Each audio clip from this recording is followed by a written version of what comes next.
Hi friends.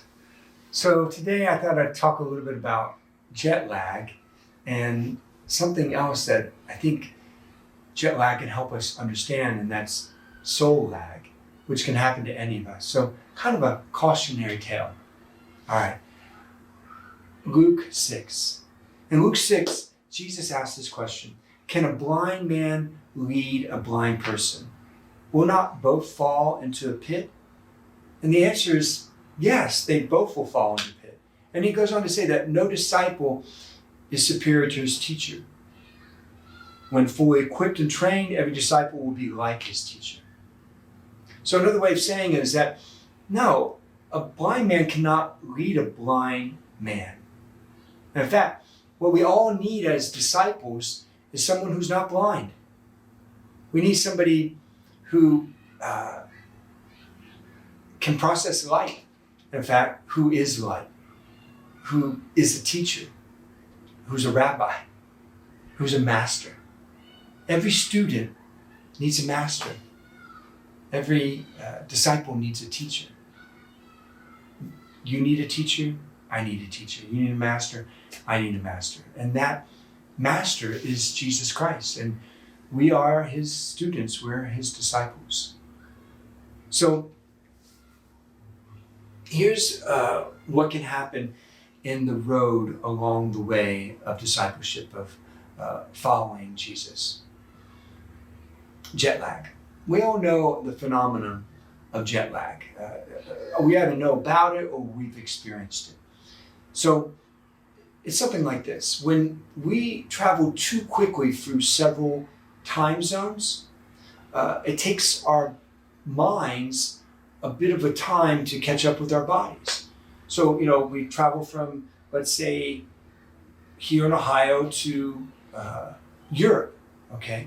Maybe 6 or so hours behind in time zones. And by the time we leave on a late night flight, and by the time we arrive the next morning, okay? And usually people say that it takes them a day or two, or sometimes longer. It just, I think, depends on our bodies and our health and other factors. It takes them time for their brains to start thinking clearly again. But for a while, it's kind of fuzzy. We can't think straight. We're confused. We're just not all there up there. And we're tired. We're exhausted. All we want to do is sleep. So we do, and then usually about 24 hours or 48 hours or 72 hours later, we're all caught up. Our minds are caught up with our bodies, and our bodies are caught up with rest. But that's the experience of jet lag, okay? When we travel too fast through this world, too quickly through time. Well, a similar thing can happen. I was reading about this from another priest and just thought it was a great insight. A similar thing can happen in regards to our souls. Like our bodies, our souls can get soul lag. Soul lag. What do I mean by that? Best to be told in a story. So a priest who's a missionary down in Africa, he arrives and immediately he sets about going at 10,000 miles an hour in order to provide for the people of the village. So he's doing the Lord's work. That's a good thing, right? So he's going.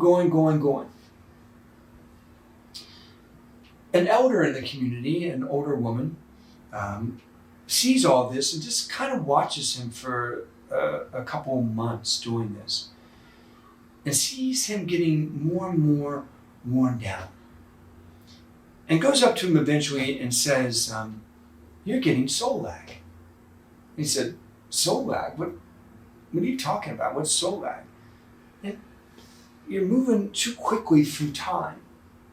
And you're doing the work, you're doing good work, but you're not allowing your soul to catch up with your body. And so you're pouring yourself out for the good of others and in the name of God, but you're not allowing your soul to get filled up again, to be restored, to be renewed, to to be re-energized. And that's soul lack. It's you're not thinking clearly. You're fuzzy. You're tired. You're frustrated. You're exhausted. And he's like, you are so right. And I'm losing purpose and motivation and connectedness, and I am starting to get frustrated and irritable and angry even sometimes. And my work and other people are suffering because of this. Yeah, she said, that's soul lack. He said, well, what should I do to prevent soul lack? She says, I don't know what you can do, but I'll tell you what I do. I get up in the morning before the dawn, and I watch the sunrise in the silence and in the quiet. And as before the sun rises, I look up at the sky and I see all the stars. And I remember that the Creator put all these stars together. Like, he's such a big God because he put the whole universe together. And here I am, this little old woman. And then as the sun comes up, I look at the sun, I say, wow, it's such a big sun. And you created that sun. And here I am, just a little old woman. And then as the sun begins to come across the horizon, come up from the horizon, and it illuminates all of the fields and all the crops and all the plants and the trees and the animals scurrying about, I think, wow, Lord, look at all of this that my eyes behold. And you created all of this. You're such a big God. And I'm such a small little old woman. Please give direction to my life.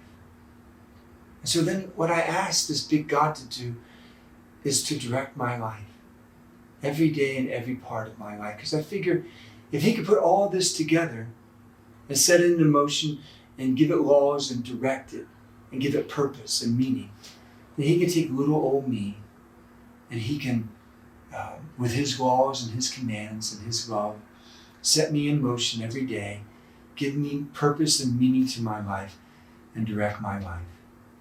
And so that's how I prevent soul lack. And then I live my life that way. I love that story.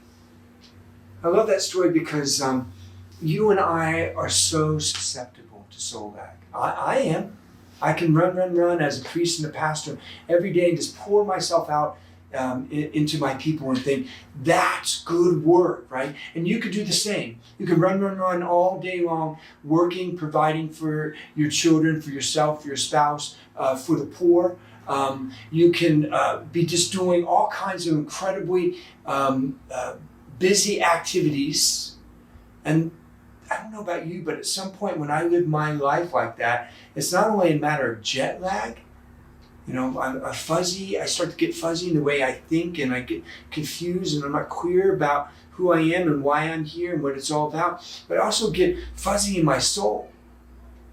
And I can become irritable or angry, or I can lose focus, or I can start to get burned out and exhausted and lose motivation and the reasons why I am who I am and what I'm doing and why I'm here, all that kind of stuff. Any of us can do that as spouse, as parent, as priest, as friend, as boyfriend, as girlfriend, and the many roles and responsibilities and expectations that we place upon ourselves or others place upon us. We can just move so quickly through time that we don't give our souls time to catch up with us. And it's good then to find a way. For me, it's similar. I get up in the morning and I place myself before the Lord in prayer. And like that old woman, I guess, just in different ways, I remind myself that you've put all this stuff together, God. So certainly you've got a plan for my life, and I don't have to plan out my day. You've already got a plan for it. And so just direct my life.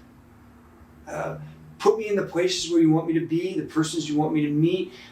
Make sure I'm stopping every once in a while to remember that you're a big God and that I'm small and that I need you and that you're God and I'm not, and I need you as a Savior and as a guide, as a teacher and as a master. I'm your student. I'm your disciple.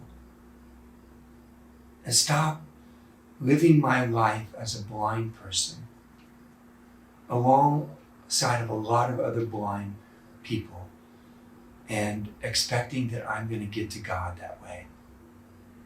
You know, we're surrounded by so many people who are experiencing soul lag because they're moving through time so quickly and they're not giving God a chance to catch up with their lives. God a chance to catch up with their souls. We've got to return to realizing that we need to surround ourselves, to allow ourselves to be led by a master, by a teacher, rather than living our lives, as Christ said, the blind leading the blind. There's so many blind people in this world right now, right?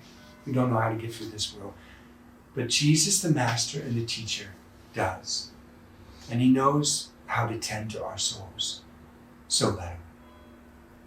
Until next time, friends.